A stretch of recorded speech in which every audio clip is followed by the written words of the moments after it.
Guys, welcome back to the channel.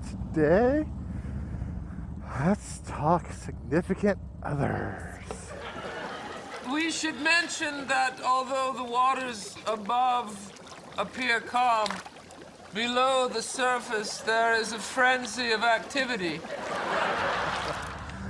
Let's go and roll that intro and I'll get what I'm meaning by that term, significant others.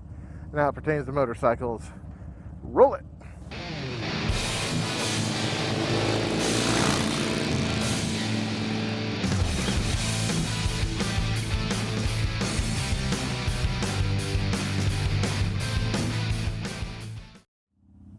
I'm going through the roundabout. I'm going through the roundabout. It rained here yesterday, so my bike's gonna get dirty. Alright, so significant others, how do they fit into today's conversation? Well, if you read the title, it probably gave it away. Anyway, so today, guys, I want to talk, does your significant other ride with you? I'll get into both phases of that. Let's start first off with, do they ride two up with you? I'm curious to know what kind of population has someone riding with them whenever they go out on a trip or a ride.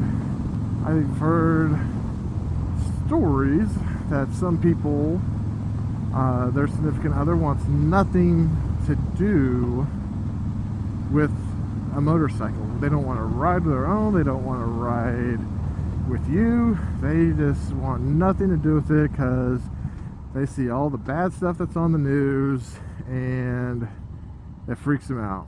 Rightfully so, right? So if you have that kind of significant other, do you let that impact your riding? And I guess what I mean by that is, you want to go for a ride, but they're home and want to do something. Where do you make that, choice to, I want to do my motorcycle ride. If you can't pony up and get on the back, then we'll just do our own separate things today. That sounds really bad when I say it out loud. It sounded a lot nicer in my head. It sounds really bad, actually. But no, I mean, some people don't mind that because some people like to have, their own separate space. Some people like to go and do things separately from their husband or wife or whatever you have with you. Dog, cat. I know some of y'all into some weird stuff out there. But, but no, I mean, seriously, some people need that time to themselves. And I'm one of those people. I need to have that time to myself. You have a red light, you dummy. Alright, sorry. Wow. I hate exercisers, I guess. Excuse me. Beep, beep.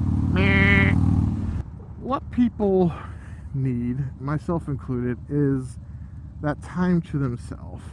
And I know, being a family guy, I'm not gonna always get that time to myself because my wife and I occasionally, at least over 50% of the time, are working opposite shifts. So even when she's not there around, I'm still taking care of the kid. So I still, don't get that escape, I guess is the word I'm looking for. That time to where I can just be me. Kind of like when I go on a moto vlog. This is my time to just be me. Now some people might think, well, that's very selfish of you. But watch it. I really think if you looked hard enough into your whole life, you would realize you're probably the same way. Probably, not necessarily.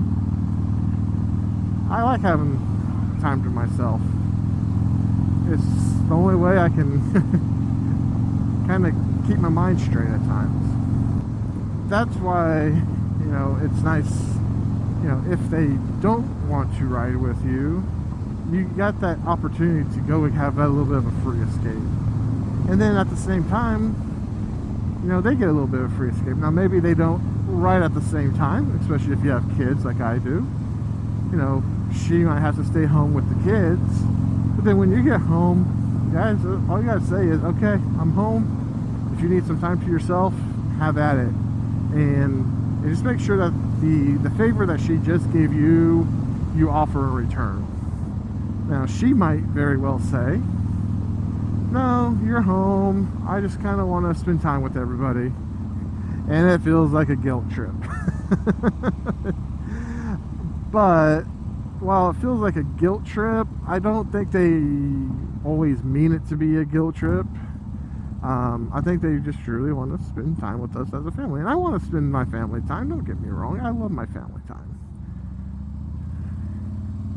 But the difference, like with my wife anyway, the reason why she might say that is she does get a little bit more time to herself than I do. Is because she works, you know, some later evenings. So after she drops the kid off from daycare, she technically has usually 3 to 4 hours before she would go in to her job. And even if she's not riding a motorcycle or doing anything fun, just to have 3 to 4 hours of no nagging husband, no kids screaming, it's got to be relaxing, and I'm sure she enjoys it. Now, the other kind of riding with your significant other would be if they ride their own motorcycle. So my wife and I, when we decided to take the journey into motorcycle riding, we decided we would not ride two up with one another, at least for now. The reason being is because we do have a family to think about. Riding a motorcycle, while it is a luxury and a privilege, is a very dangerous hobby. Captain Obvious, why are you running for president? Because it's a lot faster than walking for president. Captain Obvious, no. Have you found a running mate? I think I just did. I mean, I'm talking about danger, and if I was to go down right now, I am scared what the result would be. I'm laughing because it's a nervous laughter. I don't want to think about it. So back to the subject at hand. But that kind of goes back to it, though. The reason why she doesn't want to ride on the back with me isn't because she doesn't trust me. It's because if we go down and have a wreck at the exact same time, who's there for our kids? Now, I know my parents are around, her parents are around, but they're retired, and you don't want that kid to grow up without a mom and dad. I mean, to grow up without one, that's one thing, but to grow up without either, we're not going to have that. So we decided the best thing that we could do is that since we both do want to enjoy this hobby, would be to ride separate motorcycles. And I gotta tell you guys, it's been awesome. So I kind of went down the morbid path first. So my wife and I, we both have Siennas in our helmet. And the times that we are able to have a babysitter, thank you Mom and Dad. The times we're able to have a babysitter and we could go out together, we have actually some of the best conversations. It's like we're dating again when we can get out and ride on our bikes. I think honestly, if we just had some one-on-one time anyway, we would probably have that, even if we like went to like a dinner or something simple like that. But every time we hop on a date night on the bikes, there's just so much to be said, and it's just so very enjoyable. When you have kids and a family, at least the age that my kid currently is, anytime I try to have a conversation with her, we get very much interrupted. It's just part of the nature. We're trying to train them on not interrupting, but it's part of growing up. So those are the kind of the reasons that I'm wondering what your significant other does and why. You know, if they only ride 2-up, why don't they want to ride their own? I know it's not for everybody, but maybe they just enjoy the scenery and the views and don't want to have the responsibility of keeping it upright. But yeah, so, you know, kind of going back to what I was saying earlier about the time to yourself. Even if it's like a ride with my wife and we're, you know, just the two of us, that's almost as refreshing as me riding by myself. It's actually probably more comforting. So at least I know I have a sidekick with me on the road anyway. So give me your guys' thoughts below. I'll be very curious to know what you guys think on that subject. But for now, let's go ahead and cut it here. And I will catch you guys on the next dark side, as this is the way. ChopperFett's out. See ya.